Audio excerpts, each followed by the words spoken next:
यह कहानी उस सास की है जिसकी वजह से एक बेगुनाह बहू की जान चली गई। रो दोगे कहानी सुनकर? तो चलिए शुरू करते हैं। बहू ओ बहू कहाँ मर गई? सास ने आवाज़ लगाई। वो अभी सारा काम निपटाने के बाद नहाने के लिए गई थी और सास की हर 2 मिनट में ऐसी आवाज़ सुनने की उसकी आदत पड़ चुकी थी।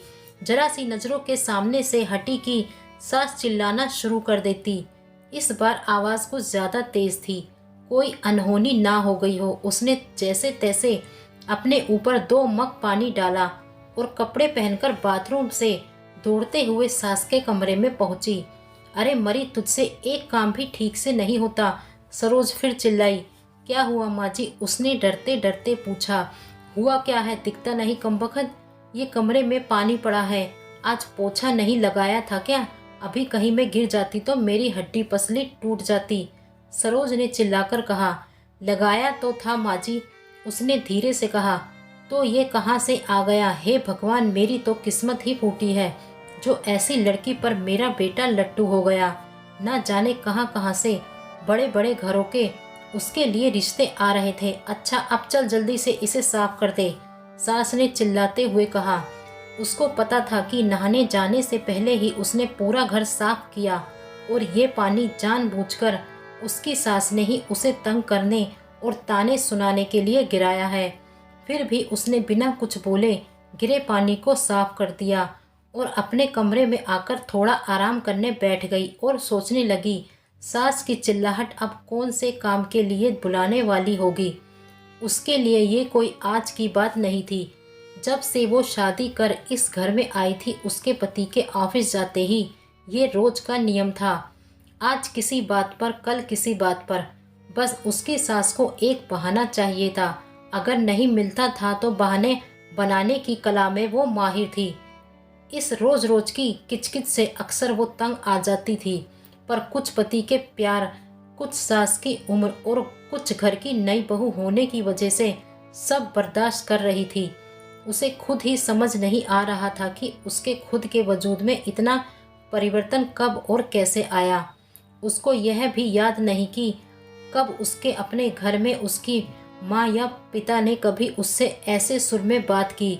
अपने कॉलेज और स्कूल के समय तो वो बिंदास लड़कियों में से एक थी।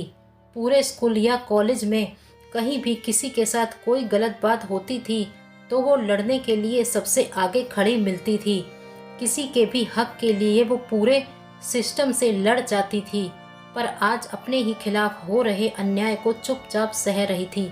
सोचती थी, क्या यही शादी के मायने होते हैं, जब एक लड़की को अपने स्वाभिमान और सम्मान को एक नए परिवार की सूली पर चढ़ा देना पड़ता है। शाम को पति के आने पर बहुत सारी बातें कहने का मन होता था। 1-2 बार कही भी थी, पर एक तो थके होने से वो इस पर ज्यादा ध्यान नहीं देते थे और फिर अपनी माँ के खिलाफ वो एक भी शब्द नहीं सुन सकते। उनकी माँ भी अपने बेटे के सामने उससे बड़े दिखावे के साथ बात करती थी, पर जैसे ही बेटा घर से बाहर निकलता था उनके तेवर बदल जाते थे।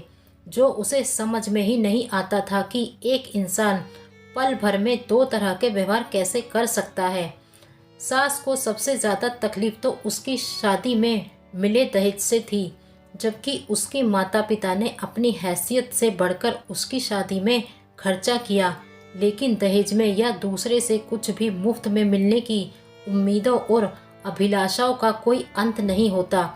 हर चीज़ कम लगती है और उसके आने पर सबसे पहले उन्होंने घर की काम वाली बाई की छुट्टी कर दी और घर में उसके कदम रखते ही हाथों की मेहंदी का रंग छूटने के पहले ही बाकी कामों के अलावा बाई के सारे काम भी उसके ऊपर आ गए और सास ने कभी भी उसे एक नौकरानी से ज़्यादा नहीं समझा। कुछ ऐसे ही जिंदगी कट रही थी उसकी। रोज कोई नया बखेड़ा होता था और वो रोज शांतिपूर्वक उन्हें संभालने की कोशिश करते हुए सोचती थी कि जल्दी ही उसे अपने पति और सास के साथ बैठकर शांति से इसका हल निकालना पड़ेगा। पर बस रोज की ऐसी दिनचर्या में सबके साथ बैठकर बात करने का समय नहीं मिल पा रहा था। एक दिन वो रोज की तरह सुबह झाड़ू लगा रही थी जब सास अपने बिस्तर के किनारे बैठी स्वेटर बुन रही थी, अचानक जैसे ही वह झाड़ू लगाते लगाते उसके पास पहुंची, उसने बिना कुछ देखे बहू को जोर से लात मारी और चिल्लाई, अरे कुछ अकल भी है या घास चरने गई है?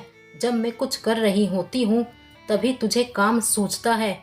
अभी ही मेरे कमरे में झाड़ू लगानी थी तुझे। क्या तुझे नहीं पता कि मुझे धूल से कितनी एलर्जी है? ये आज का नया बहाना था उसे तंग करने का, क्योंकि घर में रोज ही ऐसे ही काम होते थे और पहले कभी भी ऐसी कोई बात नहीं हुई थी। फिर वो भी अपनी सास के व्यवहार को जानते हुए बहुत संभल के काम करती।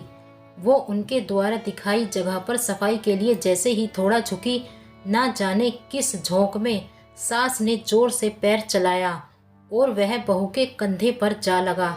जब तक वो खुद को संभालती, उसका सिर सामने की दीवार से टकराया और गिर पड़ी। सास चिल्ला उठी, क्या हुआ कलमोही, मर गई क्या? उठ क्यों नहीं रही? बचा हुआ काम कौन करेगा? चल उठ।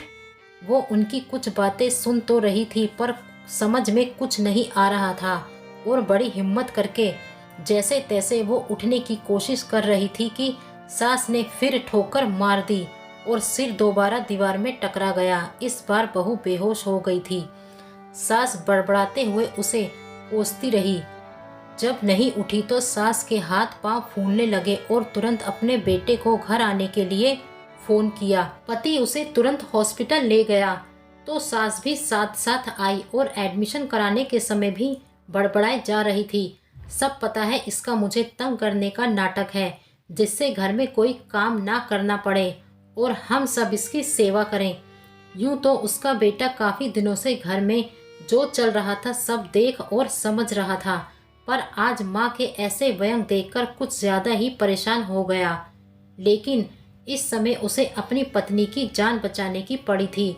डॉक्टर की तमाम कोशिशों के बावजूद सिर के अंदर कोई नस फट जाने से पहले तो वो कुछ दिन कोमा में रही और अगले एक ही सप्ताह में उसने दुनिया छोड़ दी। वक्त के साथ साथ बातें कहाँ छिपती हैं। धीरे धीरे पड़ोसियों की जुबान पर उसके प्रति सास के बुरे बर्ताव की बातें सामने आने लगी, जिसमें सास के बेटे का भी नाम आ ही जाता था। और जब उसको लेकर बातें कुछ ज्यादा बढ़ने लगी तो उनसे तंग आकर एक दिन सास के इकलौते बेटे ने पंखे से लटककर सुसाइड कर ली। अब पूरे घर में दिन भर सन्नाटा रहता था। सास कुछ दिनों तक लोगों को दिखाई पड़ती रही और अक्सर घर के अंदर से उनकी आवाजें सुनाई पड़ती थी, अरे कलमोही कहाँ मर गई?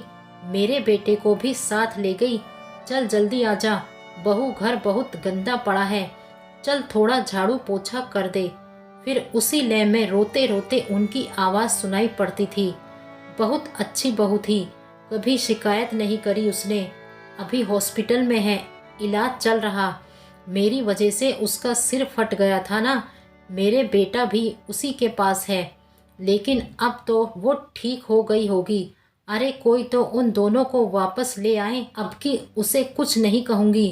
कुछ दिनों के बाद पता लगा कि उनके किसी दूर के रिश्तेदार ने उस मकान को आने पौने दामों में किसी को बेच दिया था, क्योंकि सरोज के पागल खाने में भर्ती होने के बाद उस मकान को देखने वाला कोई नहीं बचा था।